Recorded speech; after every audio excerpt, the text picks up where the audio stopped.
Ulfaadha. Maqaan koo Soolan Baanuu jedhama. Soolan Promotionii dhaabbataa jedhu hundeessinee hojii baay'ee hojjechaa jirra. Waa'ee sooshaal miidiyaa irratti wal qabsiisee wantoota tokko hojjechuun barbaada. Sooshaal miidiyaan keessumaa uummata keenyaa fi wantoota guddaadha kan inni buusee jalqabarratti iyyuu immooliinti amma akka kana ta'ee kan akaasuuf wanti nu godhe keessaa inni tokko sooshaal miidiyaadha. Maaliif hin jedhaa sirna darbe kan inni ittiin kuufamne harki guddaan isaa sooshaal miidiyaadha. Sooshaal miidiyaa kuffisii jiksii kan ittiin jalqabame sooshaal miidiyaa waan ta'eef kuffisii jiksii itti jalqabame iyyuu bu'aa fideera waan ta'eef haala kanaan akka teenyee haasa'uuf kan godhe sooshaal miidiyaadha jechuudha. Bu'aa guddaa fideera. Parsenteetii isaa gimmitii ta'uu waan ta'uuf isa bukkee dabarraa. Kanaaf bu'aa sooshaal miidiyaa amma akkamittiin fayyadamuu qabna kan jedhu irratti yaadan kenna. Yeroo baay'ee namoonni foloowerii baay'ee qabanii biyya kana keessatti dhiibbaa poozitiividhaan fi negatiividhaan fiduu danda'u. Maaloodha immooliin amma waa'ee miti Booranaa, Wallaggaa, Walloo kan ittiin dhaga'anii sooshaal miidiyaa hin dhaga'e. Sooshaal miidiyaan amma naan jiraanne dhimmoota kana dhageenye turre jechuudha. Yookiin immoo miidiyaa mootummaa yookiin gara televezyiinii wayim reediyoo yoo isaan hin dabarsan ta'e haalli ittiin wanta kana dhageenye hin jiru ture jechuudha. Kanaaf bu'aan sooshaal miidiyaa amma jiru moor baay'ee gaarii gadeen fudhan akka kootti namoonni yaada mataa isaanii barreessuu akka mana ta'anii foloowerii baay'ee uummatanii yaada mataa isaanii barreessaa jiru. Yaada nuyi barreessinu guruu uummata keenyaaf bu'aa maalii fidaa kan jedhu ilaaluu qabna. Gaafa aarruu yookiin gaafa gammannu waanuma argine fuunee hin barreessina taanaan miidhaa guddaa fiduu danda'a. Kanaaf uummata kootiif maalan fayyadaa? Foloowerii amma kanan qabaa beekamtii akkasii qaba sooshaal miidiyaa irratti uummata kootiif maalan fayyadaa jennee baay'ee yaaduu qabna.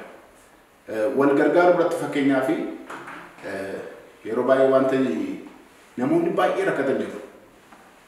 Namoonni rakkatanii sooshaal miidiyaa irratti kan isaan gargaarsa argatanii yeroo maal ta'edha yoo abbaan inni poost godhu suni foloowerii baay'ee qabaatee yookiin dhageettii qabe qofaadha. Namni tokko amma foloowerii hin qabu ta'ee fireendii 1,000 yoo qabaate rakkina guddaa tokko yoo iddoo tokkotti argee tiifootoo jira sooshaal miidiyaa irratti. Bakka tiimii jira, tiimii gara 4-5 jira. Akkuma Oromiyaatti iyyuu. Innaa tiimiin tokko itti namanne taanaan kan biyyoo nyaachisu yoo moottamane kan fuudhee gubbaa sanaan ga'uudha kan jiru. Garuu kunni waan fokkisaadha baay'ee. Maaliif waan fokkisaadha kan jedhu nama gargaaruun tiimiidhaan miti. Nama gargaaruun namummaadha. Waaqayyootu jaallata. Kanaaf namoonni foloowerii baay'ee qabaatanii miidiyaa sooshaal miidiyaa irra jirtanii akka Oromootti yookiin akka biyyaatti yaaddanii wal gargaaruudha malee garee uumnee garee abaluufaatu kana gosootee dhimma ittiin qabu garee abaluutu kana godhee dhimma akkasiin qaba wanti jedhamu hafuu qaba. Kanaaf sooshaal miidiyaa gaafa warri fayyadamtu hundumtu akka biyyaatti yaaddu akka Oromootti yaaddu. Kanaaf wal gargaaruun immoo sooshaal miidiyaadhaan yoo rakkinni tokko dhufee haaluma tokko wanti hin ta'in qaamni tokko ammannaa hundaa'ee waa'een gargaarsa kun dhaabbataan ammannaa ta'e baay'ee natti tolanaa. Amma waa'ee Booranaa sila kaasneettati birrii qarshii miliyoona 3 guyyaa torban tokko tun guutiin walitti qabaniiru qodaa bibbitaa jiru waan adda addaa gochaa jiru. Kan warra Wallaggaa bu'aa sooshaal miidiyaa kan Wallaggaa irratti wanta xinnoo nagaddiisu tokko maalidha? Namoonni akkaawuntii banan suni sooshaal miidiyaa irratti hin beekaman. Maal akka ta'aa jiru beekanii maqaa Piroofeesarii Dooktarii Minaamin jedhamee akkaawuntiin baname meeqa akka walitti qabanii dubbatanii karaa achiin dadhabbii jira. Maaliif kun ta'e sooshaal miidiyaa irratti haaluma tokko baanillee isaan waan dubbatanii qaban akkaawuntiin akkasiin banamee dadhabee dubbatame malee.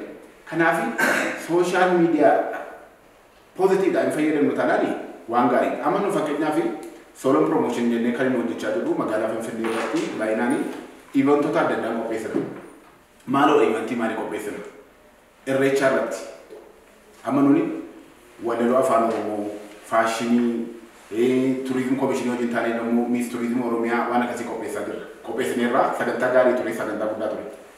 Afaan Oromoo nuni walelo afaan Oromoo 5 star-tti jalqabne.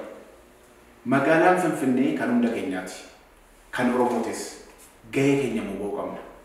Oromeessuu qabna. Oromoo inni Finfinnee keenyaa miti urgaa'u qabdi Finfinnee jechuu qabdi. Eventii adda addaa social media beeksifamee wal keenya manu torban tokkotti nama kuma meeqa walitti qabna eventii maaliin social media naan goona. Isa booda Oromoo wal ga'a. Hundi keenya manuuni nama siyaasaa miti. Hundi keenya nama siyaasaa ta'uu dandeenya. Gahee mataa keenya qabna waan gochuu qabnu uummata keenyaaf. Eventoota adda addaa gaafa qopheessinu hojii gara bukkeetu hojjechaa dha malee eventiin bu'aa guddaa nuuf fidee miti. Garuu magaalaan Finfinnee yookiin immoo biyyattiin kun jijjiiruu dandeenya. Maaliin jijjiiruu dandeenya? Amma duwwaa nama dhufu barannu haayiskuulii barannu Oromoo naannoo Boolee kan Oromoo badaa jiru. Amma Waaqayyoo fagalatu qabsoo adda addaa godhameeni kaaffeen Oromoodha, Booleen hoteelli Oromoodha, lafti waa bitan Oromoodha, maal ta'a dhufeera? Yaa'ee dhufeera. Innis duruma Oromoo ta'ee sodaachaa ture Oromummaa isaa ibsuu jalqabeera. Maaliif eventoota adda addaatu godhamaa jira. Maariyootii, Sharaatanii, Hyatt Regency wal waamaa jirra. Kun maaliin ta'e? Social mediaadhaan ta'e. Kanaaf bu'aa guddaa qaba social media. Kanaaf namoonni social media fayyadamtan followerii baay'ee amma sirran deebi'a gaarummaadhaaf bonuski. Amma buqqisiin lafatti barbaachisutti buqqisiin jenna rakkina qabu. Amma garuu maal jenna gaarummaadhaaf fayyadamu. Ittiin uummata keenya gargaaru. Ittiin saba keenya gargaaru.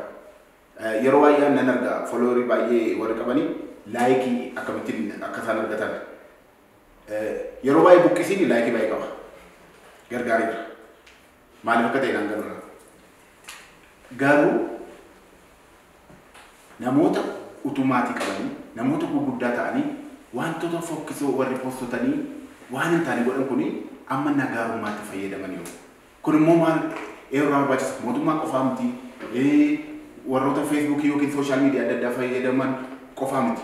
Hundumtuu wal ga'ee wantoota kana maaliif biyya keenyaa fi followerii 300 qaba bu'aa kana maaliif hin fiduu fi maaliif gargaarsa kan hin fidu. Amma maskii mangeeffaa Firaa'ol Faanii waan isaa gochaa jiranii waan qosaa miti. Namni mana taa'ee nama hin beeknetti qarshii ergaa. Eessatti beeka? Social media irratti beeka. Maal jechuudha kun? Namni nama gaddaa'eera jechuudha. Wal beekuun barbaachisa. Oromummaan keenya tokkodha. Karaa kanaa fi nan gabaabsaa followerii baay'inaan warra social media followerii xiqqoo qabdanis mee gaarummaadhaaf gargaarsaaf haa fayyadamnu. Uummata keenya gargaaruudhaaf haa fayyadamnu jedha. Dhumarratti akka promotionitti akka soolon promotionitti wanta dabarsuu barbaadu qaama mootummaa wantoota akkasii kana eventoota kana magaalaa kana keessatti baay'inaan akka godhamuu fi gargaaruu qaban jedhan. Maaliif jajjabeessuu qaba? Baay'ee kuni magaalattii kana jijjiiruudhaaf wanti guddaan wanta eventii kanadha. Social mediaadhaan fayyadamne waa'ee Oromoo amma Miss Tourismii hawwata turizimii Oromiyaan qabdu beeksisuudhaaf bareeduu turizimii Oromiyaa filuu irratti magaalaa kana baay'ee sosochoose. Social media baay'ee sosochoose sagantaa ture. Maaloo Oromiyaan kana godinoota Oromiyaa hundumatu irratti hirmaata. Maal jedhanii irratti hirmaatan hawwata turizimii kanan qabaa jedhanii bakka buutuu erganii waa'ee bareedina fuula seetii naannootu ta'anii Oromiyaa beeksisaa turan. Oromiyaa beeksisa irratti immoo sagantaa guddaan Sharaatanitti gaggeeffame miidiyaa OBN miidiyoota adda addaatiin laayivii darbee namoonni waa'ee hawwata turizimii Oromiyaan illee hin beekne wanta baay'ee irraa barataniiru. Kanaaf eventoonni akkasii baay'atanii social media irratti wanti akkas akka instituushinii ta'ee wanti tokko akka qaama mootummaatiin isa ta'u miti mootummaatiinis wanti tokko hundaa'ee dhaabbataan namoonni akka itti gargaaraman gargaarsa akka itti argatan. Dhumarratti waan jechuu barbaadu magaalaa aanaa tokko keessatti namoonni 20 walitti qabamanii ji'atti baay'ee qarshii xiqqoodhaan mana namoota dadhaboo ta'an mana tokko mannaa jiranii waggaatti mana 12tu aanaa tokko keessatti ijaaramu. Kanammoo maal gochuu hin danda'amu? Aanolii hojii walii galanii godina walii galanii namoota fedhii akkasii nama gargaaruu danda'an nama gargaaruu fedha isaa qaban kana ijaaranii hojjetamuu hin danda'ama. Yeroo baay'ee amma in agarra magaalaa kana keessatti tiraafikii gaafa tola ooltummaa warra hojjetanii tiraafikii gaafa nama daddabarsan miindaan qabanii akkasumas tola hojjetu. Maaliif tola hojjetu? Waan itti toluufi. Garuu maal ta'uu qaba? Fakkeenyaaf ijoollee yuunivarsiitiidhaan bahu. Yuunivarsiitiidhaan gaafa ba'anii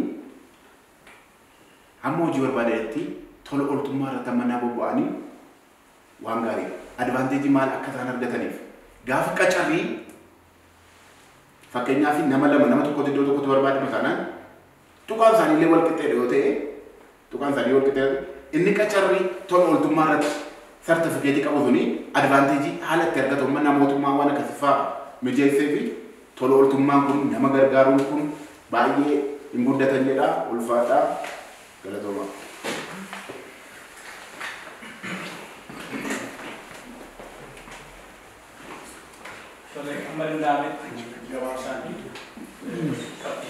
Social media. Architecture.